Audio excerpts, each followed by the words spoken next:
Hey man, well, we will start discussing about timing and basically understanding how to divide a bar into equal parts. First things first, okay? So, as you may know, a bar can have the 4x4 time signature bar, because this is what we're going to be talking about, has the length of a full note. Okay? You denote that full note with a single circle. Okay? You may have seen that, you may have not seen it, but you're gonna know it down. Okay? So, then secondly, you can divide this bar into two half notes, right? 1, 2. It's just normal to be able to divide this bar into two halves.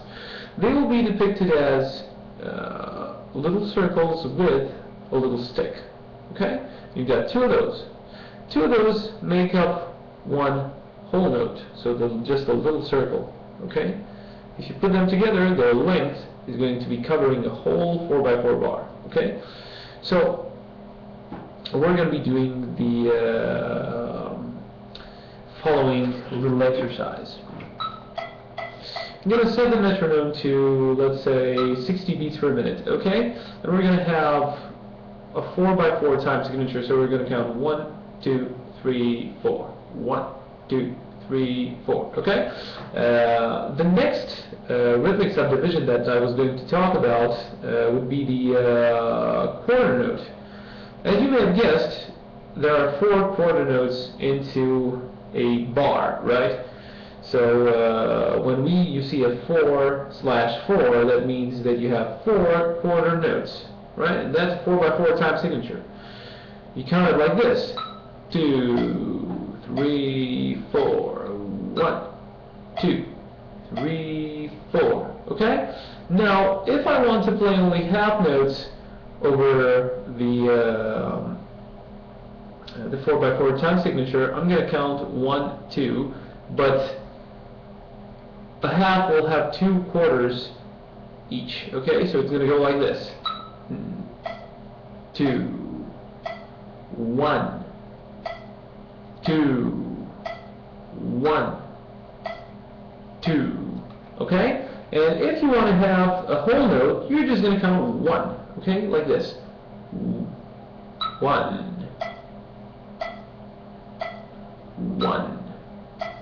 Okay? You get the picture. Now we can have even more rhythmic subdivision. We can have 8s. Okay? So I'm going to count 8s over a 4x4 time signature. You have guessed, each quarter note can be divided into 2 notes, 2 equal notes, and those are 8 notes. Okay? So in a bar, in a 4x4 time signature bar, you're going to have 8 eighth notes. Okay? So let's count: 1, 2, 1, 2, 1, 2, 1, 2. See? 1, 2, 1, 2, 1, 2, 1, 2, 1, 2, 1, 2, 1, 2, 1, 2. Those are 8 notes. Okay?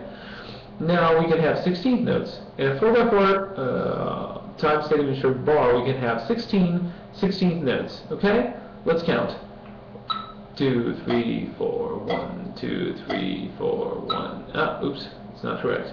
1, 2, 3, 4, 1, 2, 3, 4, 1, 2, 3, 4, 1, 2, 3, 4. Let me try.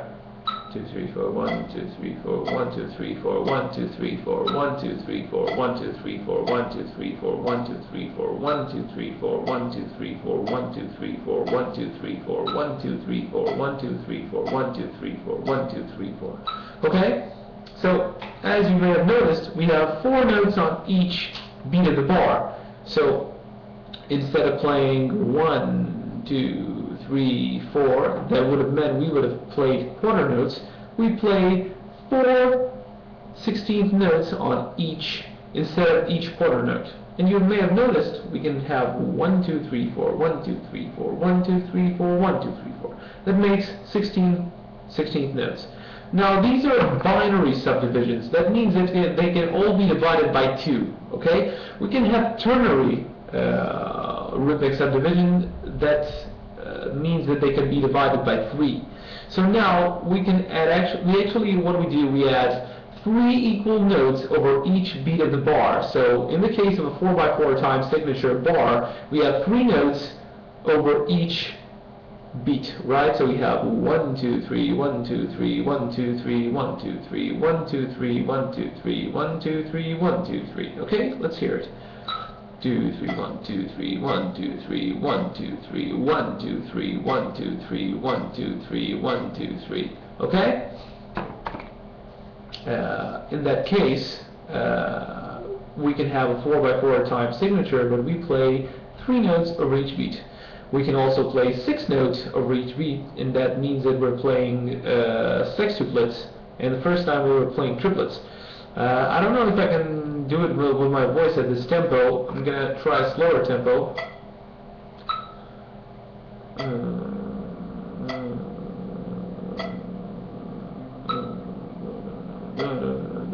Okay, this is it. 1 2 3 1 2 3 1 2 3 1 2 3 1 2 3 1 2 3 1 2 3 1 2 3 1 2 3 1 2 3 1 2 3 1 2 3 1 2 3 1 2 3 1 2 3 1 2 3. See, over each beat of the bar, I played 6 notes, and it's 1 2 3 1 2 3 1 2 3 1 2 3 1 2 3 1 2 3 1 2 3 1 2 3. Okay.